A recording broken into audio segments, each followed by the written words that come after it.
back to the Pearl Report. Hong Kong is supposed to be a knowledge-based economy, but there are barriers to some people with a lot of knowledge. For instance, teachers at universities sometimes have to leave their jobs before they want to. When we read a novel by Thomas Hardy that describes the countryside, we can see connections between that and earlier pastoral myths coming from Greek classics. Writing about place and the human experience of place is it's an essential part of the novel. I mean, novels also are about character and plot, and that's usually what students write about. But I'm getting them to focus just on the way place is presented.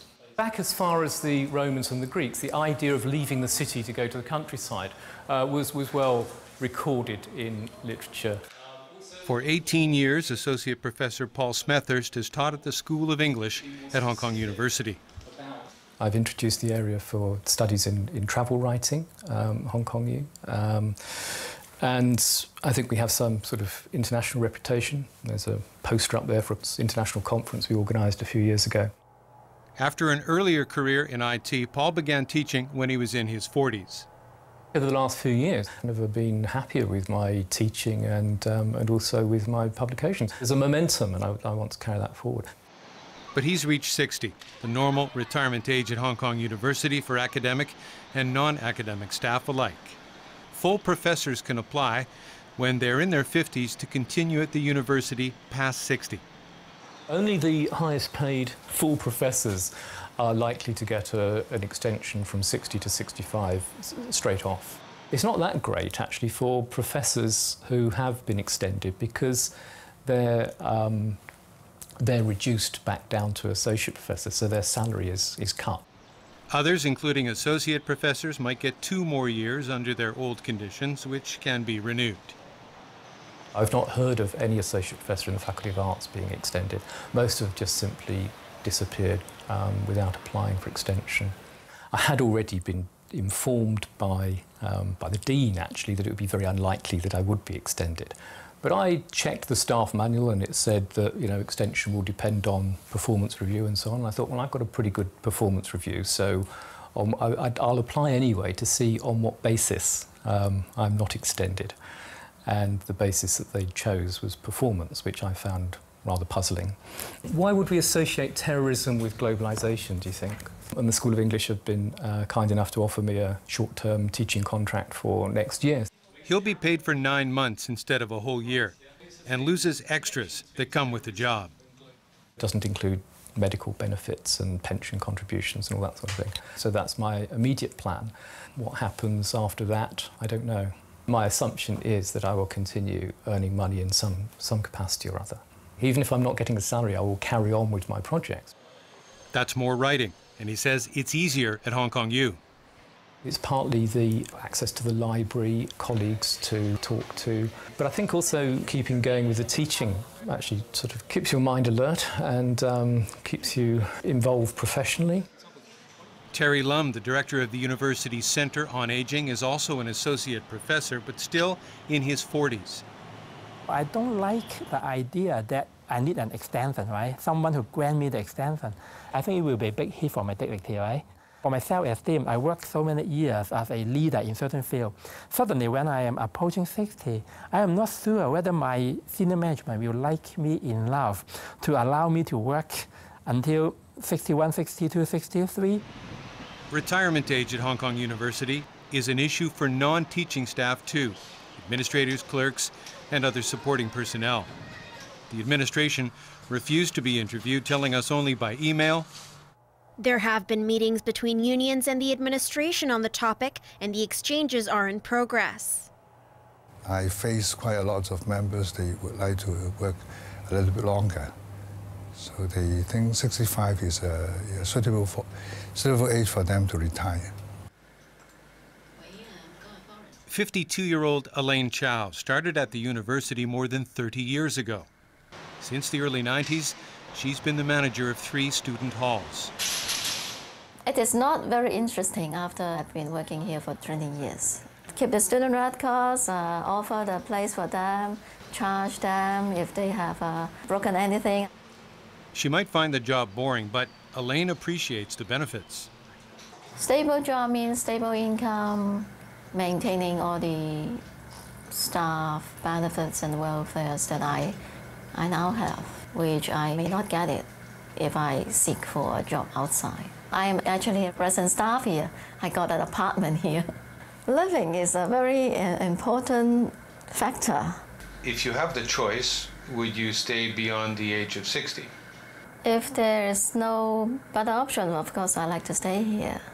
I don't think I can get a job same as what I can earn here after 60 if I leave the university. Retirement age varies at Hong Kong's 8 public universities. University of Science and Technology and CityU allow staff to work until 65, but decline to tell us why. Lingnan keeps people to 65, and Alfred Chan switched to work there because of the policy. I was at my sort of late 40s. I was consciously thinking about having 5 years more employment is important for my retirement pension, right? Lingnan became government-supported in 1996, and Chan says management is hazy about why 65 was set as retirement age. They don't seem to know.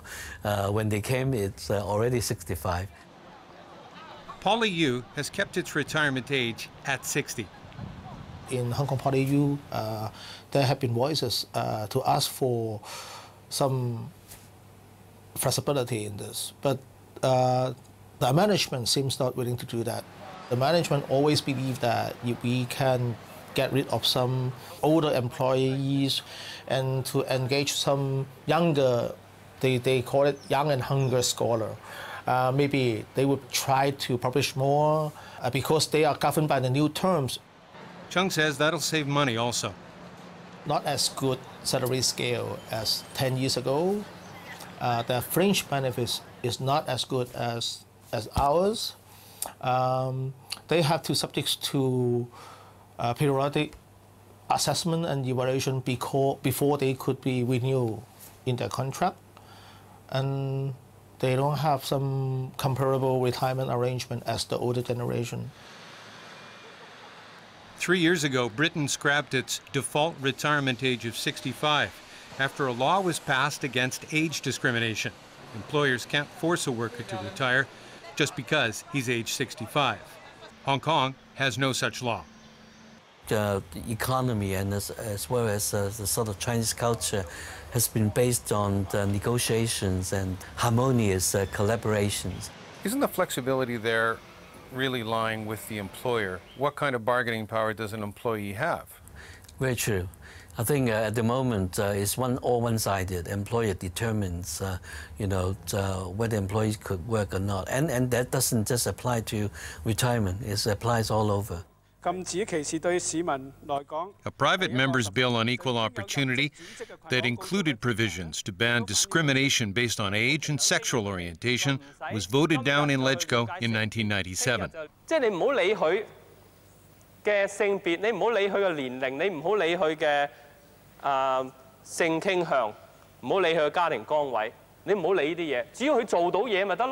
Legislator Lee Chuk-yan questions why Hong Kong bosses should be worried about such laws. All anti-discrimination law had a so-called inherent requirement. If you cannot meet the inherent requirement, the employer can still dismiss you. For many jobs in Hong Kong, it's not really hard labor. They can really easily do the job even when they are 60, 65, or even 70s in some cases. Then why shouldn't they be allowed to do their job and have a choice? When you reach age 60, your employer is almost authorized by government, although we don't have the law, to lay you off. I mean, that's the nasty term. The better term, of course, is congratulations, you're retired, right?